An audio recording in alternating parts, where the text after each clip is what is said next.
রাশমিকা মান্দানা পৃথিবীর সবচেয়ে সুন্দর নারী। আপনি এই বেগানা নারীর দিকে তাকাইলেন কিভাবে? সে সুন্দর, তার অবয়ব, দেহাকৃতি, এইটা আপনি দেখলেন কিভাবে? এই সমস্ত ভণ্ডামি এবং এই সমস্ত মানুষগুলো ইসলামকে বিতর্কিত করছে, ইসলামের নামে রাজনীতি করে আপনার মানুষকে বিভ্রান্ত করছে। এই বিষয়ে আমাদের সতর্ক থাকতে হবে। সে একজন পার্লামেন্ট সদস্য, কোথায় দিচ্ছেন? ওয়াজের মাঠে। ওয়াজের মাঠে এটা বক্তব্য, এইটা কি ইসলামের সৌন্দর্য না ইসলামের বাণী? এবং একটা জিনিস দেখবেন, আমি নোটিস করেছি, বিশেষ করে সরকারি দলের নেতা এমপি তাদের প্রোফাইলে গেলে পাবেন, মন্ত্রীদের নিচে কমেন্ট করে তার প্রোফাইলগুলো চেক করে দেখবেন, ম্যাক্সিমাম জামাত শিবিরের সমর্থক। তার প্রোফাইলের পোস্ট শেয়ার, তার পোস্ট দেওয়া, এটা দেখলে তো বোঝা যায় ম্যাক্সিমাম জামাত শিবিরের সমর্থক। এমনকি দেখি অনেকে মাদ্রাসার বিভিন্ন জায়গায় মুহাতামিম, মানে অধ্যক্ষ টাইপের আর কি, এরকম এই সমস্ত লোক।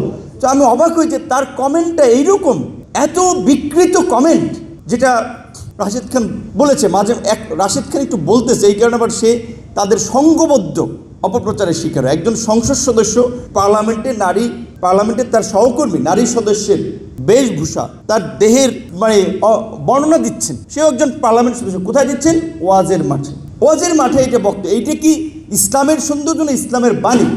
রাশমিকা মান্দানা পৃথিবীর সবচেয়ে সুন্দর নারী। আপনি এই বেগানা নারীর দিকে তাকাইলেন কিভাবে? সে সুন্দর, তার অবয়ব, দেহাকৃতি, এইটা আপনি দেখলেন কিভাবে? এই সমস্ত ভণ্ডামি এবং এই সমস্ত মানুষগুলো ইসলামকে বিতর্কিত করছে, ইসলামের নামে রাজনীতি করে আপনার মানুষকে বিভ্রান্ত করছে। এই বিষয়ে আমাদের সতর্ক থাকতে হবে। বিএনপি সংস্কার বিরোধী না, জুলাই বিরোধী না, বরঞ্চ বিএনপির মতো দল আমরা অনেকগুলো সংস্কারের, সাইফুল হক ভাই যেটা বলেছে, গণতন্ত্র মঞ্চ গঠন করি। আমাদের আন্দোলনের হেডলাইনই ছিল সরকার ও শাসন ব্যবস্থা পরিবর্তনের এক দফা দাবিতে আন্দোলন।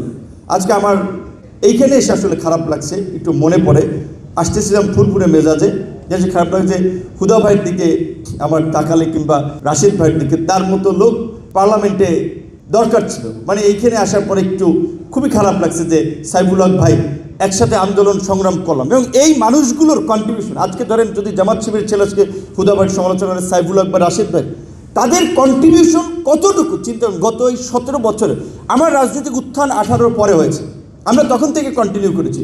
ওনারা 20 দল 18 দল থেকে আপনার লড়াই সংগ্রাম সব কিছু করেছে।